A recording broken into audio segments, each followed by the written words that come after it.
Welcome to CMMC Preparedness RPO versus DIY. 5 reasons to use a CMMC RPO.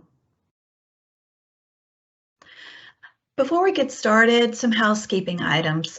Feel free to ask questions in the chat box. We will answer as many as we can during the Q&A session at the end of the webinar. If we don't get to your questions today, a KTL consultant will reach out to you. This webinar is being recorded. You will be sent a link to the recording after the webinar, as well as a PDF copy of the deck. Meet the speakers. First up, we have Steve Reed. He's Director of Sales and Marketing with KTL Solutions. With more than 25 years of B2B sales and marketing leadership, Steve is adept at guiding teams and remaining customer-centric and providing tailored IT solutions. He also works directly with clients, advising on Microsoft platforms as well as specialized third-party applications. Next up, we have John Mulhall. He's president of Divergent Solutions Group and security and compliance consultant for KTL Solutions. John is a hands-on technology business leader with 20 years experience in enterprise architecture, including IT integration, technology leadership, risk management, and information security. Currently, John provides KTL customers with actionable guidance on DFARS, NIST 800-171, RMF, and CMMC compliance. Next up, David Bedard. He's our Senior Account Manager for Aerospace and Defense at KTL Solutions. David has over 15 years experience in cybersecurity. He works with new and existing clients, providing expert guidance across various regulations and frameworks, including PCI DSS, ISO 27002, HIPAA, HITRUST, NIST SP 800-171, and CMMC. And finally, we have Disha Patel. She's an account manager with Aerospace and Defense at KTL Solutions. Disha specializes in working with government contractors, guiding them in choosing Microsoft business applications for their unique needs. As an authorized CMMC registered practitioner, she also educates clients on the difference between GCC and GCC High and assists them in making the best choice. So David, if you will take our attendees through the agenda. Thank you very much for the introductions, Elizabeth. To kick things off, our agenda today will cover a brief introduction of our services along with some news from the CMMC and updates. Following this, John will provide reasons on using a CMMC RPO, and then after that, Disha will provide an overview of our growing services in Azure Marketplace. Then lastly, Stephen will wrap up the presentation portion of the webinar on business applications before we move on to the Q&A section. KTL has been providing IT consulting to our Microsoft clients for over 20 years. As a gold partner across several practice areas, we help with everything from licensing, implementation, virtual infrastructure to Dynamics consulting services.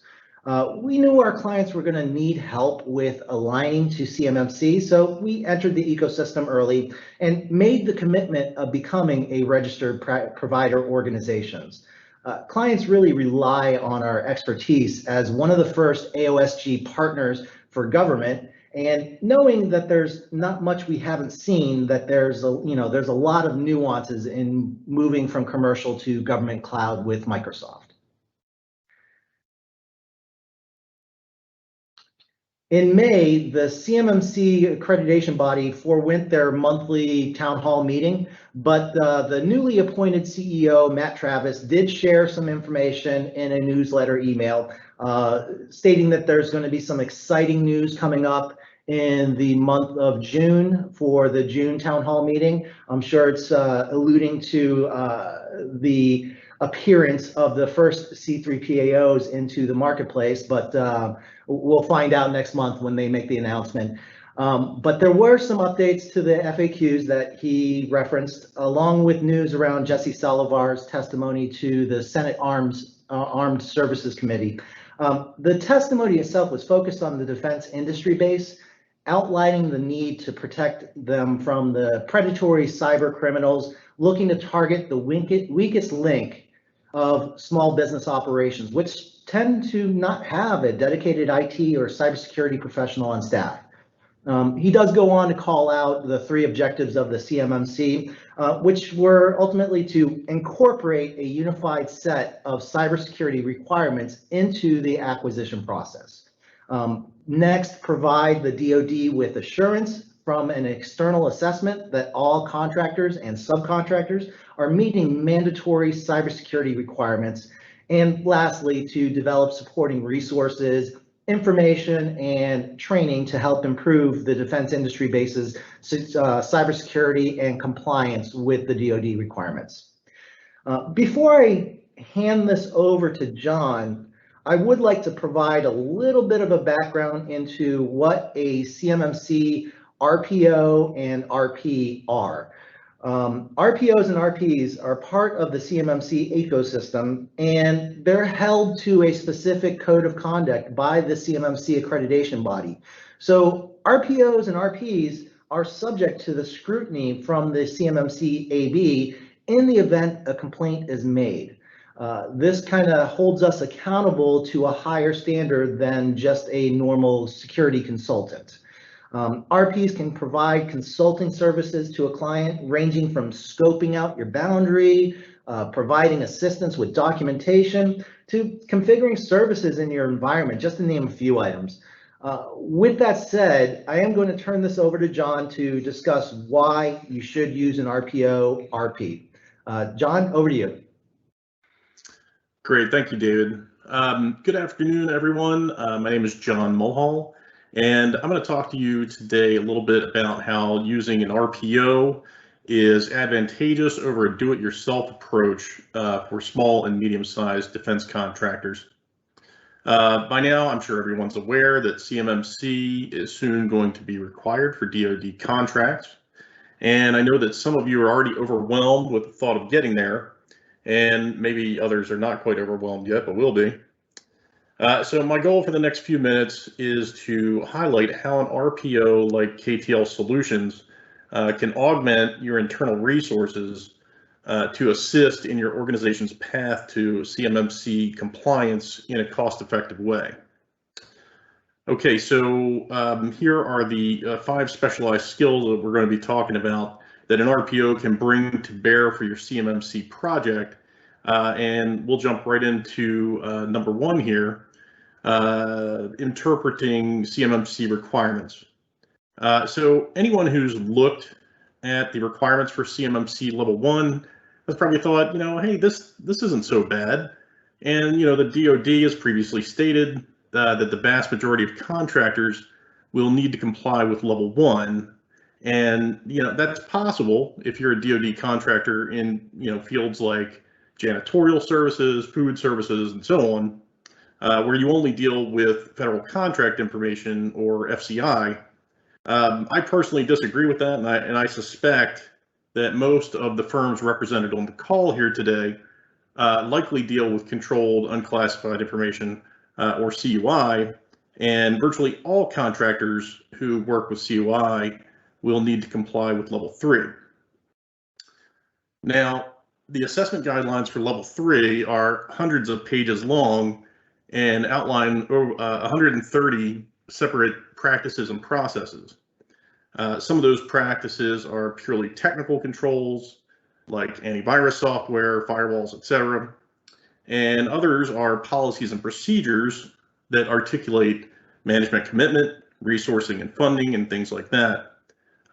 This may be beyond the capability of the small or medium-sized contractor with just a handful or even just one IT professional.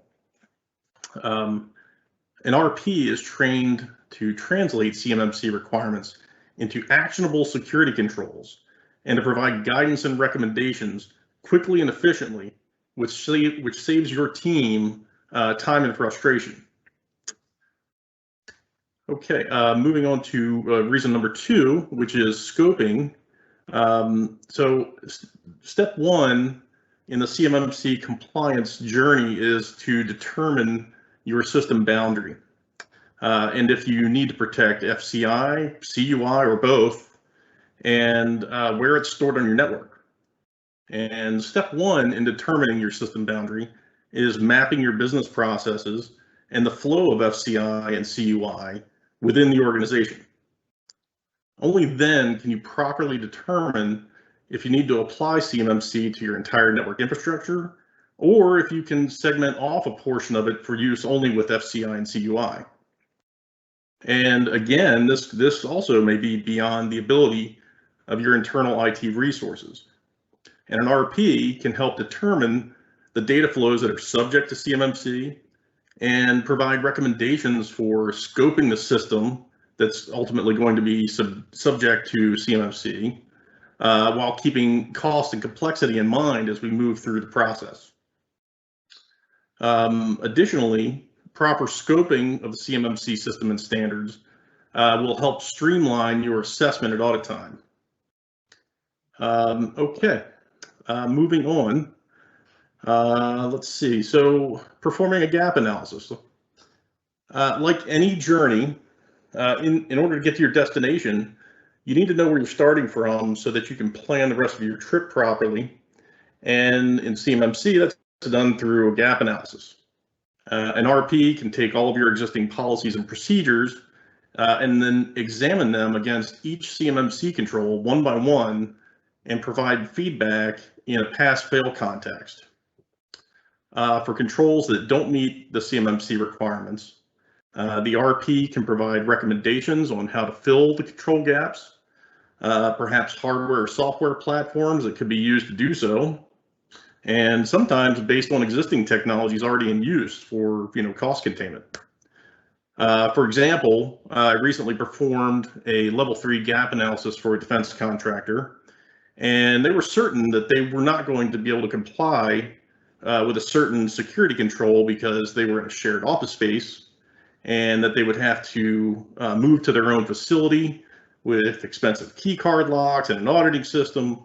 But after examining the other controls they already had in place, we were able to recommend a way to supplement their existing physical security measures with visitor and other access logs to meet the spirit of the control in a way that avoided that unnecessary cost. Now, I think on the next slide, we have an example of a gap analysis executive summary dashboard that we can look at. And as you'll see here, and this is kind of what our gap analysis output looks like, where we give you a visual representation of your compliance readiness and which controls you comply with and which ones you need to work on, etc. So while we take a look at that, finally, I want to make one final point on this slide, and that it's critical to get a picture of your current state through a gap analysis as early as possible in the process, so that you can plan the remediation steps that are going to be required, perform purchasing and integration tasks, provide training, and then probably most overlooked, the audit team, the C3PAO, performing the final assessment, will expect compliance with all controls to be in place for a quote-unquote period of time. And just to give you an idea of what that means, in my opinion, that means 6 to 12 months. So you'll need to prepare for that with your timeline. Okay, reason number 4. The creation of a remediation plan. So the output of the gap analysis is a list of controls that need to be addressed. And these aren't always obvious as to how to go about doing so. As I previously mentioned, control remediation can be achieved in a variety of ways. Technical control gaps may require new configurations or perhaps new hardware or software solutions. Policy and procedure gaps can be completely developed internally if the resources exist, or many companies choose to purchase policy templates or even ready-made packages. These are business decisions that an RP can help you make with objective insight and experience and training, and an RP can help in tailoring purchase policy templates to your organization based on your needs and business processes. And finally, CMMC is not just about checking boxes and passing an audit. It's about establishing an effective information security program for your organization that provides ongoing security and long-term management of that security. Okay, and then finally, the last step prior to your final CMMC assessment is proving that you actually do what you say you're doing in your security controls. So for CMMC level 3, you have to provide 2 pieces of documented objective evidence for each and every one of the 130 security controls. Now, an RP can help your team identify and organize your evidence so that when the time comes, your assessors can quickly and easily locate and examine your evidence for a smooth and efficient assessment. I think we have an example of a piece of objective evidence and what it would look like on the next slide here. And this is simply an affirmative check from the DoD STIG Viewer tool that shows that this particular computer has Windows Defender antivirus installed and configured to run and scan for malicious software. This particular sample here was from a standalone system subject to NIST 800-53, but for a large Windows network compliant with CMMC, you might show group policy settings or maybe a third-party antivirus dashboard or something like that to demonstrate that antivirus software is in use. And the final point on this is, having your evidence ready and organized cuts down on the time needed by your third-party assessment organization to do its job, which can lead to lower costs associated with the final assessment as well. So that brings me to the end of my presentation. I hope you found this useful. Thanks to everyone in attendance today. And now I'm going to hand it off to Disha Patel, who will tell us about KTL's CMMC offerings in the Microsoft Azure Marketplace. Disha? Thanks, John. Good afternoon, everyone. As some of you may know, here at KTL, we have a variety of CMMC services available, and we recently created these packages to help you on your journey to become CMMC compliant. Every company is assigned an account manager who's already a registered practitioner, so we will provide you the initial consulting guidance and discuss compliance requirements for your organization. Next, we have our gap assessment. This is where we will analyze the current state of your cybersecurity by conducting a remote review and discussion of your documentation and requirements under CMMC. Upon conclusion of the analysis, you will receive a report outlining the gaps where items are either missing or are partially in place with recommendation. Lastly, we have our CMMC Roadmap Implementation Services. This is to assist with a strategic roadmap that will outline the phases and products and services required to achieve compliance with NIST 800-171 and CMMC.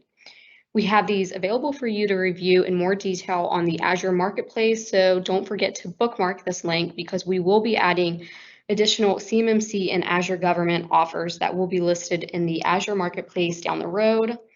So with that being said, I'll hand the presentation over to Steve to wrap up before Q&A. Great. Thank you, Disha. Thank you, David and John. We appreciate it. And I'll try to get through my part here quickly because I know we've got some questions that have been posed, and that way we can get to the Q&A very, very quickly. So appreciate that. During the conversation today and through many of our conversations with our clients, we're focusing with compliance requirements. Many times that's focusing around Azure Government, and we're focusing and talking about Microsoft 365 and GCC High, and focusing on much of that productivity suite that Microsoft offers. But one of the things that we engage with our clients also is that they really also need their business applications in a compliant environment as well. And Microsoft has a cloud for business that addresses not only on a platform side, either Azure or Azure Government, but they have the productivity suite, which we know is Office 365 or Microsoft 365 offerings, then they also have the business applications. And many of our customers that we're talking with, we are engaging with them, and they need compliant solutions for their business applications as well. So I want to talk to you a little bit about Dynamics 365. If we can go to the next slide and talk about that and what that looks like. So clearly, we talk about Office 365 frequently with the customers. Many of our customers are using Power BI and other solutions in there, but they need a compliant solution for their CRM or their customer engagement applications. They need sales or project service automation or customer service and field service type capabilities. And then most all businesses have an ERP or a finance requirement as well in terms of what they're doing, and they need those solutions and those workloads to be in a compliant environment as well. And Microsoft has brought much of this functionality to the Azure government environment, as well as the GCC and GCC High Cloud, to try to address these core business workload requirements. And I just wanted to talk about those just a little bit here in the next slide. So on the next slide, we're going to just talk about really from a customer engagement side that there is a full suite of customer engagement applications that are available. These are available in all three clouds. So they are available in commercial, GCC, and GCC High. So the SaaS versions are available in those clouds. And those are really end-to-end customer engagement type solutions that can start with sales and the business development and growth side of the business, but can also go right into cover customer service and field service, which are mostly post-sale kind of requirements. But then there are also solutions that completely integrate and can bring marketing automations, email activities, and tracking activities with your customers through marketing automations. Those can also be brought into these environments, and many of our customers are looking for those types of solutions. So, and in addition, there have been some very custom-built solutions that are built for federal contractors that really address from a sales and post contract lifecycle requirements that you guys have in terms of the sales process is very, very different in terms of selling to the federal government. And there are solutions out there that have the early discovery, opportunity management, the capture planning processes and proposal planning, and also complete integrations to GovWin, beta.sam.gov, GovSearch connectors, all of that to help you completely keep track of opportunities and contracts and things that are out there to bid on. And in addition, once you've successfully won contracts, there are add-ins that help you with the contract lifecycle management after, for those contracts that you have won. So it's a very good solutions, and they have been very purpose-built for federal contractors, and these can be added right into Dynamics 365. And then lastly, we have information on Dynamics 365 Business Central, which is an ERP solution. And we'll go to that if you can advance to the next slide. So the Business Central is the SaaS version is only currently today is only available in the commercial cloud, but for GCC and GCC High customers, we can deploy Business Central in virtual machines in Azure Government, so that we can get it within the security boundary and install it in Azure Government. Core capabilities are certainly accounting and financial management, so it has the core financial management type capabilities, a completely gap compliant solution, but it also has very robust manufacturing and supply chain management type capabilities for those customers that we work with that are manufacturers or do some light assembly work that they have. And then there's very robust reporting and analytics type capability within the system that utilize some of the embedded reporting capabilities, as well as Power BI can be connected to it. And there are also been solutions that have been built out to really expand the functionality to address federal contractors requirements around, for professional service and project-based businesses. It has advanced project accounting. It can do some end-to-end project management, resource management, and again, very strong project reporting and analytics to focus on just your project and reporting type capabilities. So again, just want you guys to know that when you do come into the cloud, it's not just about Azure Government and M365 and O365. There is a complete suite of other business applications that can be leveraged that you can utilize to help in efficiently, running and managing your business. And, if you have those types of requirements or have a need for those types of solutions, don't hesitate to reach out to us, to your account manager or anybody on the account development team in terms of Disha and David to help you with this. And we can begin that discussion and getting these business applications into your compliant environment as well.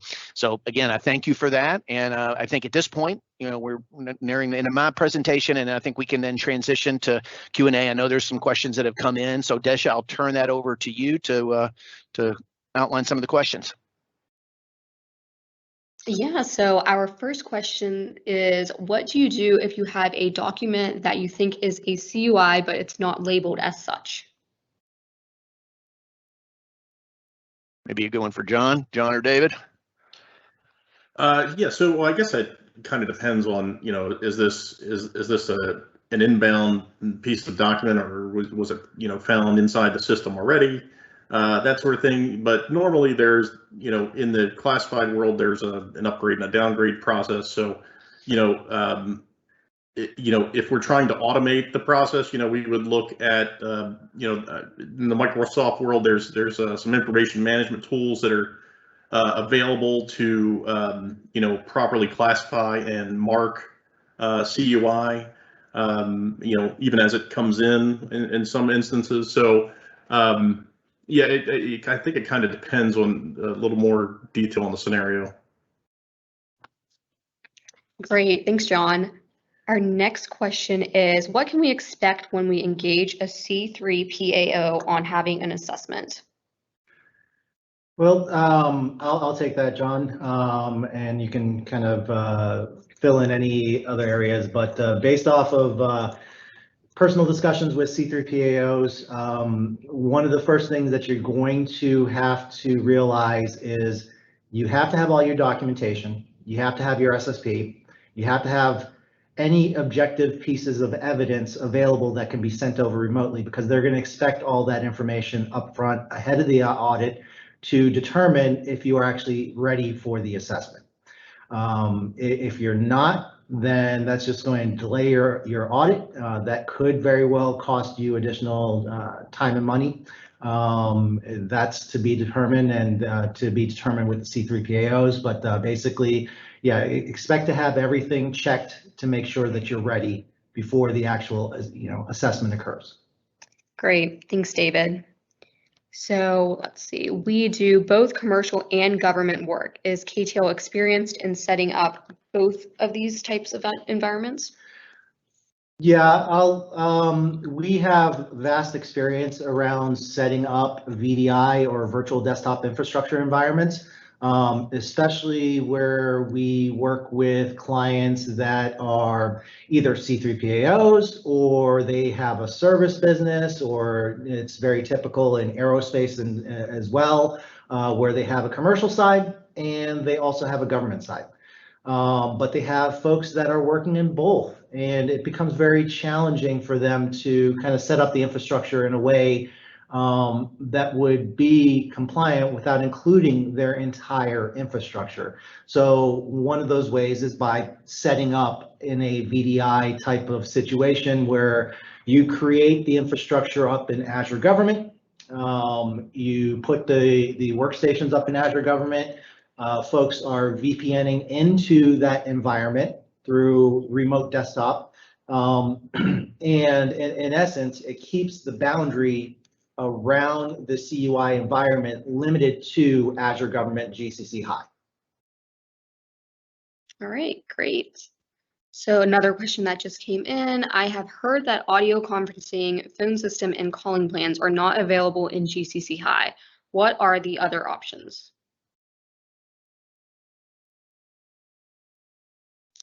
David, you want to take that one? You can take that one, Steve. Okay. Yeah, so audio conferencing, there are the traditional audio conferencing and phone system SKUs that are available in the commercial cloud are not available. The dialing plans and things like that are not available in GCC High, but you can bring audio conferencing and full business voice capabilities to your GCC High tenant through direct routing. So there are still some requirements to have a base audio conferencing and phone system license in your GCC High tenant, but then there are third-party providers that can bring direct routing telephony services to your GCC High tenant to provide audio conferencing and business voice. We have a lot of customers that are doing that, and one of the companies that we use is actually has their complete direct routing and calling solution configured and certified in Azure Government, and are working with several and many of our GCC High customers. So if you have that kind of need and have that requirement, don't hesitate to reach out, because we can bring full audio conferencing and business voice telephony services to GCC High. Okay.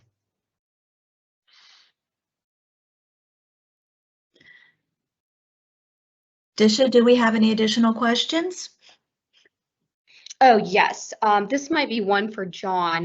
What does objective evidence mean, and how do you show it?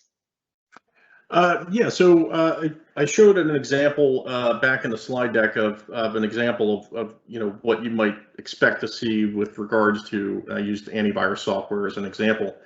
But really, the objective evidence can be anything.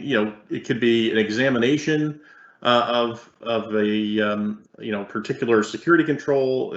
For example, if you have access control locks on your entry and exit points into the facility, right? So you could, the assessor could do an examination and say, yes, you do have that. So that could be a piece of objective evidence.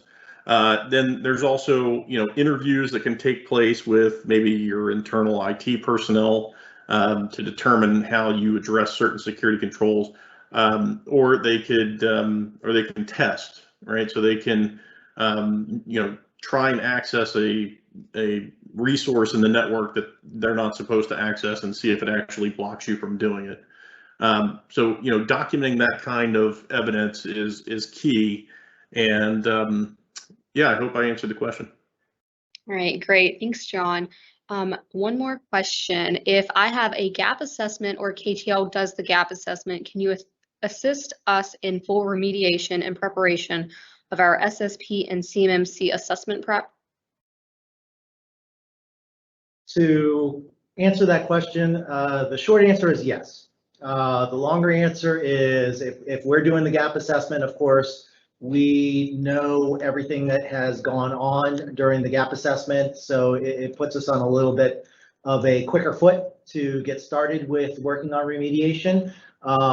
Using somebody else's existing gap assessment takes us a little bit more time, because we got to review their findings in order to understand where your gaps are, to help start working on some of these policies, procedures, additional tools and resources that you're going to need on your end in order to start working towards compliance with NIST 800, 171 and CMMC. John, is there anything else you want to add to that? No, I think you said it all. Okay, perfect. One clarification there, just David and John. I know that the questions come up. I definitely have had it for those customers that are wanting to look to KTL to just do, to do the whole thing. We can with the service that we've got through Azure Marketplace, kind of get them to the point that they have all their documentation. We've helped them with their policies and procedures, and they are, at least at that point, ready to go to the assessment. We're getting them pretty much ready up to that pre-assessment standpoint, correct? That is correct. Okay. I mean, we also have our managed services capabilities. So if they want to offload things like log management requirements under audit and accountability, we can provide managed services around Sentinel. If they want to kind of offload some of their day-to-day IT requirements, I mean, they can go through our managed services, and we can do the monitoring of their firewalls, routers, switches, servers, things of that nature. It just really, that's on a case by case, depending on how large the organization is. Yep. Yeah, and just one quick addition to that. So obviously KTL can't provide solutions for everything. So if there's an instance where there's a security control that's not being met and KTL doesn't have a solution for that. We are well experienced with solutions out in the ecosystem, so we could probably recommend a hardware or software solution that meets that security control in a cost-effective way. Yeah, and in those instances, like just for reference, data backup solutions, we know of a few of them, everyone from Druva to AvePoint, so we can definitely make the recommendations on what controls you need to be put in place. And I guess, one of the things I wanted to kind of go back to with regards to setting up a VDI infrastructure and our experience around that. One of the advantages of setting up in a VDI infrastructure is you're in somebody else's house, so to speak. Okay. So in Microsoft's case, you're in Azure Government, so you would get access to their SSP documentation by making that request to a specific team over at Microsoft. And there you would be able to show that all your physical access controls for the most part are on Microsoft. So it takes the onus off of your shoulders when you're setting up a VDI infrastructure in environments where you do have that mixed environment, making things a lot easier on you. Thanks, David. Disha, are there any more questions? There is not, no. All right. Thank you so much to all of our presenters and to all of our attendees. Thanks for attending. This concludes our presentation. Thank you.